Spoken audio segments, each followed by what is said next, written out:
L'heure de notre dossier grand angle du vendredi et on reparle ce matin d'un sujet grave et pourtant nécessaire, celui des violences conjugales. Puisqu'hier s'est ouvert à Bastia le procès de l'ex-compagnon de Julie Douib pour le meurtre de la jeune femme de 34 ans. C'était en 2019 à l'Île-Rousse. Un féminicide qui avait suscité une mobilisation inédite et entraîné l'organisation d'un Grenelle sur les violences faites aux femmes. On en avait parlé sur cette antenne. Bruno Garcia Cruciani, 44 ans, comparaît donc devant la cour d'assises jusqu'au 16 juin prochain. L'individu a reconnu avoir tiré sur son ex-compagne avant de se rendre aux gendarmes. Il s'agissait alors du 30e féminicide sur les 146 dénombrés en 2019. L'occasion de faire un point sur ces violences conjugales en France et on va aussi en parler en Israël puisqu'elles existent, Laurence Kahn. Et oui, malheureusement, le féminicide est le paroxysme des violences conjugales subies par plus de 200 000 femmes par an en France. Selon l'INSEE, entre 2011 et 2018, 295 000 personnes entre 18 et 75 ans, dont 72% de femmes se sont déclarées victimes de violences physiques et ou sexuelles de la part de leur conjoint ou ex-conjoint. Pour la seule année 2019, l'État français recensait 142 310 victimes de violences conjugales, soit 16% de plus qu'en 2018. Parmi elles, 93 000 femmes étaient alors victimes de viols ou de tentatives de viol. Et en 2020, selon les chiffres du ministère de la Justice, 90 femmes ont été tuées par leur conjoint ou leur ex-conjoint, 146 donc on l'a dit en 2019. Pour pallier au manque, était ainsi organisé le 3 septembre 2019 le Grenelle sur les violences faites aux femmes. Grenelle qui a débouché sur 46 mesures, dont le déploiement de bracelets anti-rapprochement. Ces bracelets que doivent désormais dans l'exécution d'une peine porter les hommes coupables de violences conjugales. Toutefois, les associations restent mitigées sur son effet et regrettent d'ailleurs un nombre de féminicides toujours aussi alarmant.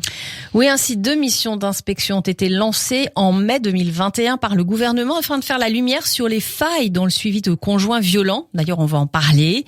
Des missions qui interviennent également après les féminicides très choquants de Mérignac et d'Hayange. C'était au mois de mai dernier. Chahinez, 31 ans, était brûlée vive à Mérignac par son mari, multirécidiviste. Stéphanie, 22 ans, était quant à elle poignardée à mort en pleine rue à Hayange, en Moselle. Et la tragédie, c'est qu'elle avait pourtant déjà porté plainte, Stéphanie, à plusieurs reprises pour violence à l'encontre de son conjoint, porteur d'un bracelet électronique d'ailleurs. Et puis une autre affaire récemment, après 36 heures de traque, c'est un ancien militaire condamné à 4 reprises pour violence conjugale qui a été arrêté en Dordogne. Il avait violenté, lui, une nouvelle fois son ancienne compagne et agressé le compagnon de cette dernière. Il avait aussi tiré sur des militaires.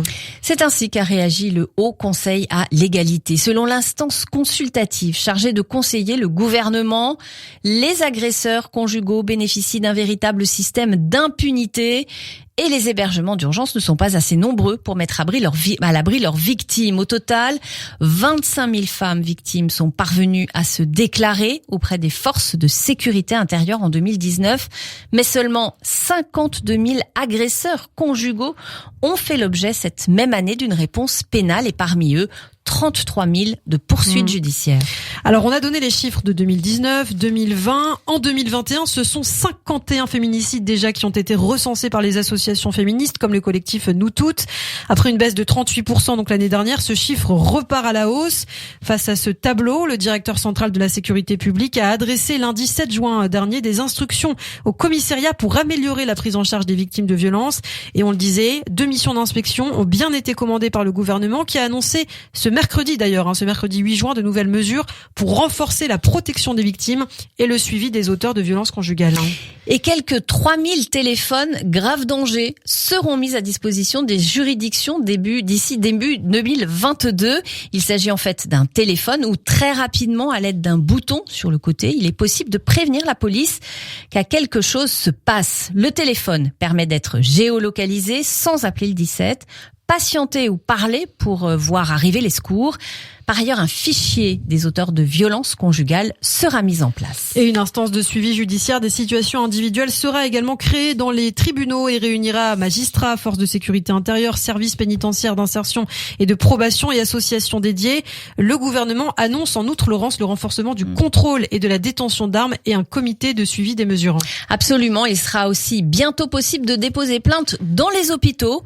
D'ailleurs, le sujet des plaintes est encore un sujet très sensible car les violences conjugales ne sont malheureusement pas tout le temps suivies de plaintes, surtout lorsqu'elles ont un caractère sexuel. Seuls 27% des victimes les signalent à la police ou à la gendarmerie. Et dans le huis clos du confinement, par ailleurs, les violences conjugales se sont multipliées. Lors du premier confinement, on se souvient de cette vidéo terrible qui avait énormément tourné sur les réseaux sociaux. C'était à la mi-mars, à Genève en Suisse. On y voyait un homme complètement fou à sa fenêtre en train de violenter sa femme à coups de télévision ou d'ordinateur.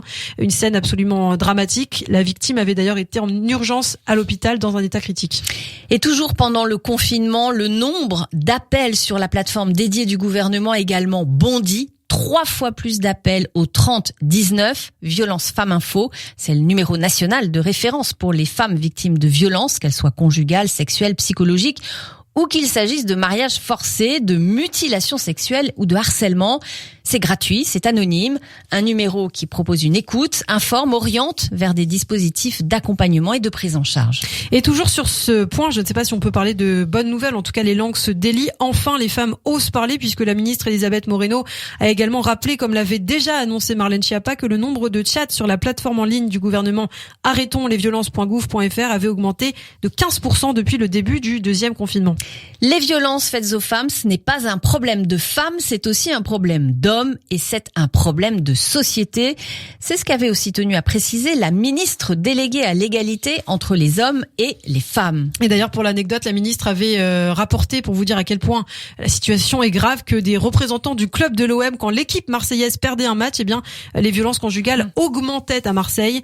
Les gens sont quand même complètement fous. Alors, on a évoqué la situation en France. Évidemment, il y a énormément de choses à dire, mais comment faire l'impasse aussi sur ce qui se passe en Israël? Au total, 25 femmes ont été assassinées dans le pays par leur conjoint ou leur ex-conjoint en 2020.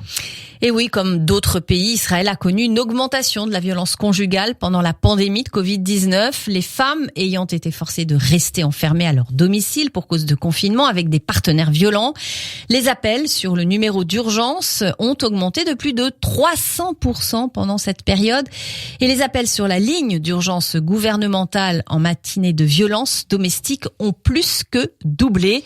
Enfin, les cas d'abus sexuels ont augmenté de 33% et les signalements d'abus sexuels sur des enfants par des membres de la famille ont presque doublé. Et on reste en Israël, on pense au cas de Diana Ras, 35 ans, israélienne conseillère de couple qui, ironiquement, avait aidé justement des femmes dans des relations abusives. Son mari, policier Amir, l'a assassinée le 5 février dernier. Une affaire effroyable, l'homme qui avait aussi menacé et ligoté ses enfants avant de frapper sa femme devant leurs yeux et avant de la battre par balle. Une histoire terrible et un meurtre qui avait provoqué d'ailleurs l'indignation dans tout le pays. Diana Ras est l'une des 4 femmes israéliennes à avoir été tuées par leur partenaire ou par un membre de leur famille depuis le début de cette année 2021. Aujourd'hui, les associations de lutte contre la violence domestique en Israël estiment qu'environ 25% des femmes israéliennes ont été ou sont dans une relation abusive. C'est à peu près la même proportion qu'aux États-Unis. Et comme en France, les militants contre les violences conjugales affirment que l'État ne protège pas suffisamment les victimes. Selon les autorités, 1/3 des femmes tuées par leur partenaire en 2018 et 2019 avaient auparavant déposé des plaintes à la police contre les hommes accusés plus tard de les avoir assassinés. Autre donnée effrayante, 6 des suspects de ces meurtres entre 2018 et 2019 avaient déjà été condamnés pour violences domestiques. Voilà ce qu'on pouvait dire donc sur les violences conjugales. Merci beaucoup Laurence Kahn d'avoir participé à ce billet. Et d'ailleurs, on l'apprenait pour revenir en France. Donc on le rappelle, le numéro d'urgence, c'est le 3919 si vous êtes victime de violences conjugales. Et puis on l'apprenait, les hôpitaux de Paris qui vont ouvrir 3 lieux de prise en charge globale pour les femmes victimes. L'assistance publique hôpitaux de Paris va ouvrir d'ici la fin de l'année, en effet, des lieux exclusivement dédiés à cette prise en charge, à l'hôpital Bichat, à la Pitié-Salpêtrière et à l'Hôtel Dieu. Des lieux de répit, sorte de salles de repos, doivent également intégrer le dispositif. On le rappelle, plus de 17 000 femmes ont été victimes de violences conjugales en 2020. La ville de Paris va investir 90 000 euros dans le dispositif en 2021, majoritairement sous forme de subventions versées donc à des associations qui luttent contre les violences faites aux femmes. Et on aura l'occasion d'en reparler malheureusement sur Radio J.